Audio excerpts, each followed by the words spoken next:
Grog as well, so unfortunately Your we will team not be is seeing banning. Grog this time around. IDNS decides they do not want to see him within this game. And as we wait for the other two bans that's there, let us know within the chat who you are supporting and what the score is going to be. Will Resurgence come out 2-0? Will they be able to draw 1-1 against IDNS Thailand, or will IDNS Thailand sweep away the series with a 2-0 victory? Let us know as we see now that Martis joins the ban list this time around, and we are going to be seeing the one final ban. It will be Hellcat. Your team is picking. With this 4 now being removed away, we are going to see Gushen made available. We are going to see Lancelot as well up there that is available for them. Hayabusa now being hovered on by Suna will get called out there. And so Hayabusa first pick. It's going to be Gushen and Chow being picked up here on the first rotation. Lancelot is still open as well. Hellcat and Grog being banned out, as well as Martis and Fanny. So I do like what these bans are signifying here. So it's going to be a very strong, and like I said beforehand, Chow and Gushen has been a staple first pick for most of the teams here. So like I said beforehand, this is going to be something that a lot of the teams are most likely going to be picking out early on, because the reason why you want to be the reason why you want to be doing this basically is just because that you want to lock in these two main OP picks. Not to say it's OP picks, but it's how to say? It's the standard. It's the strongest picks. Yeah, it's the strongest picks that you can give off. Excuse my use of overpowered. So coming in here, Lancelot and Akai with a Jawhead hover here. What do you think about this Jawhead hover? What do you think about this Jawhead lock-in with the Saber here? A lot of lockdown potential here. It's simply because a lot more crowd control can be working out for the sides of IDNS here. It also means that they are able to not only pick up skirmishy fights, which they tend to be doing, but it's also geared towards a later game composition, because Gushen does tend to fall off. Oh. And so you are able to see that Saber is strong in the late stages of the game with Jawhead. Kaja, amazing response saying that, guess what? We are happily fine with more crowd control on our side. We have Kaja, Kagura, and Akai, and they are geared towards an early game, being that disruptive powerhouse. To finish it all off, IDNS is still going to be deciding. I'm hoping that, you know, they will end up picking... Oh my, they're going to go back to the Bane. I was about to say, I think they should go in, you know, for a mage. Yeah, exactly. Perhaps maybe an Odette being there just to, you know, really disrupt the enemy team, stand far within the backlines. But they decide to go back for Bane, seemingly a staple for the side of IDNS Thailand. Alright, so I think there's going to be a double retribution setup here with a triple retribution setup for game pressure. They will have the early lead. However, if they let it go on into the later stages of the game, Bane will become a bigger problem. Now, Kasha can answer that specifically by pulling Bane away from the rest of the team, or perhaps, you know, pulling somebody like Chow away from the team fight that's going on. They might be able to turn it around with the additional damage. Kagura, Lancelot, and Hayabusa is there for, you know, some of the skirmishy or the larger team fights in the later stages of the game. So I do like what's happening here. Mizmek and Zayne now over to the mid side here, challenging each other and fighting each other off. So this is pretty much standard here. Surprising that I didn't see Resurgence actually go for a buff raid here, considering that they went for 3 retributions. They do have the ability to actually get these buffs and these objectives early on, but they're not using it to their advantage. So I'm really surprised here with what's been going on. Oh, VT almost getting flung over the shoulder there. IZY almost getting it. It is going to be a little bit of a slightly slower start. Lancelot's pushing up the wave already. Now going to be, you know, decided heading back to the top or not. So dancing around the side out there.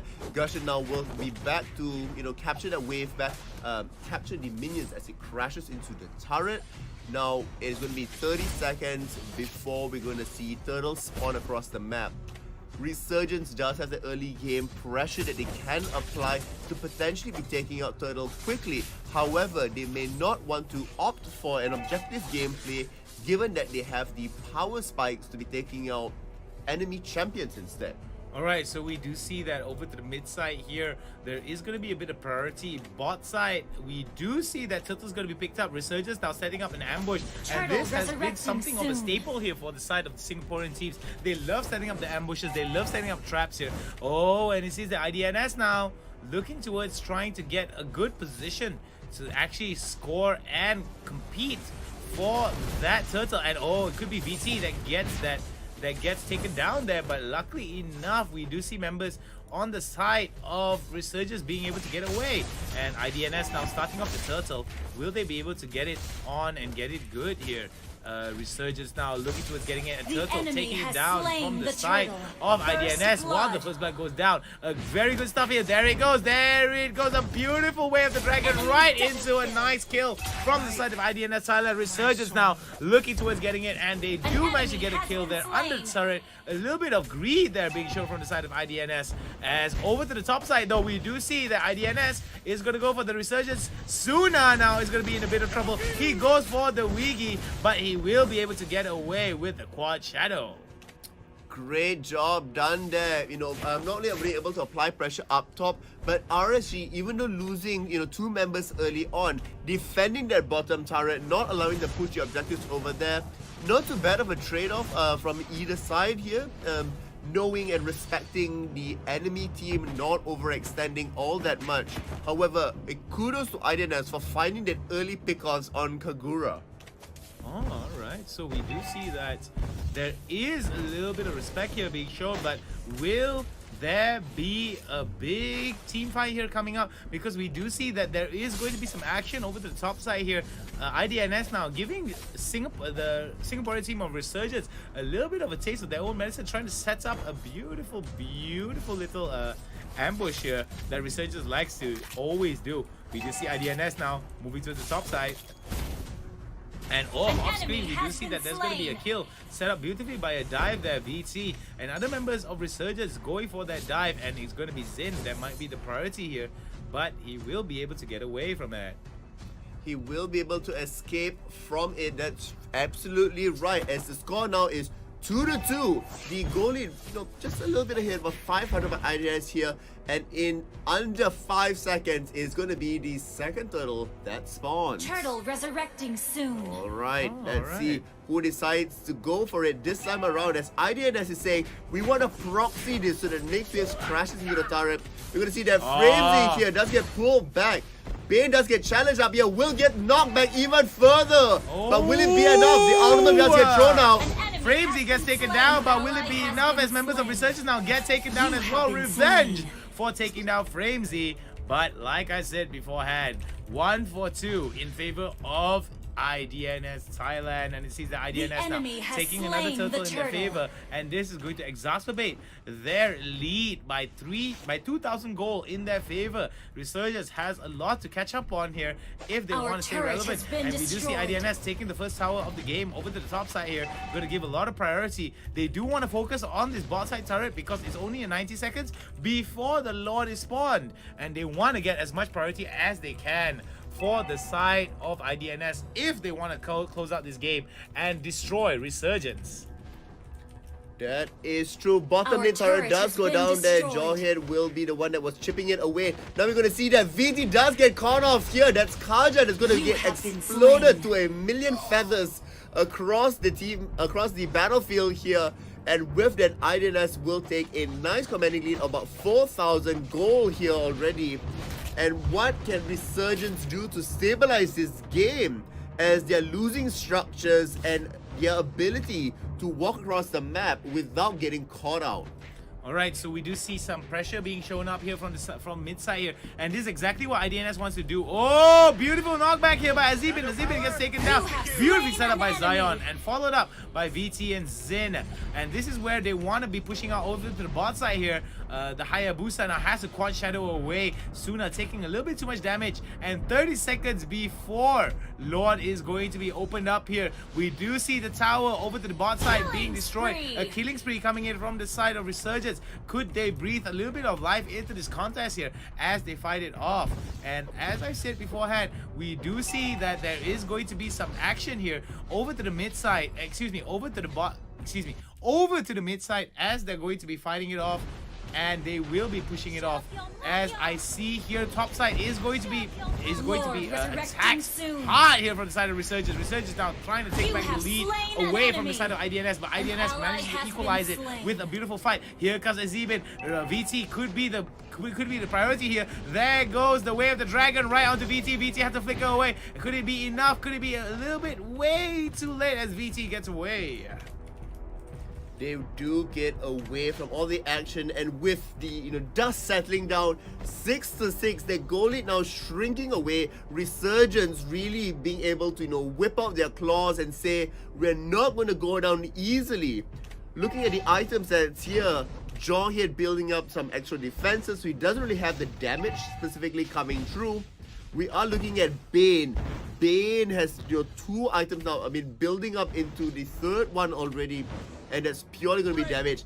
Kaja is only 1 item. Oh, get hammed on! That was a beautiful death brush here. IDNS giving Singapore a little bit of the ambush action that the Singaporean team of Resurgence is known for. Man, oh man, was that Tom Yum spicy. It was just beautifully done coming in from the side of IDNS. IDNS now pressing over to the mid side. Lord is open. After this, they are going to be moving towards the Lord here. While they are moving towards the Lord, they want to secure as much of these objectives as possible. So this is going to be very interesting here coming in from the side of IDNS. Could they bait it or could they go for it? I think they're most likely going to be baiting for it. Here we're going to see here. Unfortunately, the minions are there, so not being able to burst out IZY. Suna gets punished for that instead. Oh my word. The timing on Suna was blame the minions. Unfortunate, just at the right time, saved by the minions. Oh, beautiful 3-man knock-up here, set up beautifully by that 3rd charge of the Jeet Kune Do, and it's going to be the kill coming in from VT. Excuse me, coming in from Resurgence, and another kill coming in from Resurgence. And this is where they're going to turn it around here. They will be able to take the Lord here without much contestation, and Jawhead now rushing, clamoring towards trying to stay relevant here. Will they be able to do it? That's a beautiful ejector. Oh, could it be a steal? Could it be a steal? Framesy at the back of it. They've got to be careful. The team fighting potential. They need to bring down MZ first. But it looks like Kagura will be the next one to be bursted down. Resurgence are so low. The Lord needs to attack the enemy team, not quite you. Oh, beautiful! It will be taken away by Resurgence there, and they do bring down the Bane as well. Resurgence, sort of echoing the previous game with MYA, is able to take away Lord, and now the swing will be into their favor. Full swing in effect. But how big is the swing going to be? And will they be able to fully capitalize on that Lord as he begins to charge into the top lane? As long as they don't repeat MYA's mistake of not getting enough, not utilizing the Lord properly or going for a split push, then I do feel that coming in here, Resurgence could actually turn this around. They do have the priority over to the top side, which is exactly what they need. And what they need right now is to put some members of IDNS on on Death Screen Simulator here. But over to the bottom side, we do see Suna now pushing it out hard over to the bottom side. But will they be able to do it as the Lord is pushing out IDNS? Actually, oh wow, this is good here. This is exactly what MYA needed to do in the previous game, and this is what Resurgence seems. Resurgence are doing it really well over here. It looks like Zayne will be caught out there. It's gonna be AZ Bin that will be caught out. They are leaving Lord away though for that 1 kill and not even be able to secure it. This is not what was supposed to be happening. This is not what's supposed to be happening for the side of Resurgence, and it seems that IDNS looking to turn around the fight there. Completely obliterating the escort of Lord, and Lord himself, 4 members going down. That swing we talked about, unfortunately, the size of a toothpick. The size of a toothpick. Sadly, broken is the swing. Coming in from the side of Resurgence, Singaporean fans, don't cry yet. There is still so much hope for Resurgence to come back into this. IDNS Thailand is not the perfect team. I mean, they did manage to make some really glaring mistakes here that Resurgence was able to take advantage of. So I do feel that coming in from the side of Resurgence, they still have a lot of hope here, but it is going to be an uphill battle going up against IDNS. Yes, I just typed it out in chat. Hashtag struggle is real. Struggle is so real coming in, Pseudo. I really have no words to say sometimes when it comes to games like this, because you don't know where where the favor is going to swing, whether it's going to swing towards Resurgence or whether it's going to swing towards IDNS, because one small mistake can be capitalized so much by either team. I mean, that, engage up to the top up there, Akai jumping forward, wanting to go in for one of the most mobile people, Chow up there, and the rest of the team completely responding to it meant that, they left Lord unaided, they didn't manage to even secure the kills that's there. They got punished so heavily. Oh, be careful, they gotta be careful on this though. Oh, look at the amount of power that's coming in from the side of Resurgence. Oh, the flicker by VT, look at the damage there. Beautiful damage coming in from the side of Resurgence. This is gonna be bad here. Izzy is in a bit spot of trouble. Amy's gonna go down, and Azibin now in a bit of trouble here. Azibin taking a little bit of that turret damage right there. Framesy is gonna be the priority, but he will be able to flicker away. Oh my goodness, and it seems that the longer the team fights go on, Resurgence seems to be taking it back away from IDNS. What can IDNS do to stay competitive in this game? Pseudo. They just need to be taking, team fights by picking off individual members. They seem to be going in for a lot of, this area damage, hoping somebody pops up first. But keep in mind, the later stages of the game that it goes, Gusion will tend to fall off as, magic resist starts getting built across the team. Here we already see that, on Akai and Kaja, that Oracle has been built and completed, which means that the damage being done here is going to be severely reduced. Skirmishes is what they need to be doing, and not massive team fights. Even what happened back up top, going back to what happened at the Lord that's there, it was a spread out team and they weren't able to pick off individual members. Here, Kaja might get caught out. Alright, Azibin now goes up for the knockup right into the way of the Dragon. VT a little bit wasted there. He could have saved this way of the Dragon for something else a little bit better here. Oh, Mizmink now in a bit of trouble. Suna. Oh, as the minions come in, Suna will not be able to maximize the damage. Nice little shuriken throw there. Mizmink now looking towards. Oh, beautiful. Beautiful. And guess what they're doing across the map? Resurgence have started up onto Lord. There's only 2 members out there, but will it be enough? So many displays are going through. The knockup of multiple members. Oh my goodness, here comes IDNS. Oh my god, IDNS stealing it away. As well as the kills. 2 kills going into their favor. 3 kills. Will it be 4? Zion has to jump away. This is bad. Zayne is most likely going to go down if he doesn't fade away. 4 kills in their favor as well as Lord. Wiped out. What is going on? Resurgence. Oh my goodness, their lead crumbles in their hands, Pseudo. In their hands. Well, they might be able to still come back into this. Kaja is already up and it's going to be 10 seconds as 3 other members do come back. But immediately they find out Kaja out of position. And just like that, IDNS Silent will say thank you very much for giving us that Lord. We are happy to take that and the first game's victory. Oh my god. Can I just sip my tea just a little bit more? Because I need a sip of water after that as well. My word. I don't know about you, Pseudo, but every game I seem to be casting right now, right, for MSL as the days go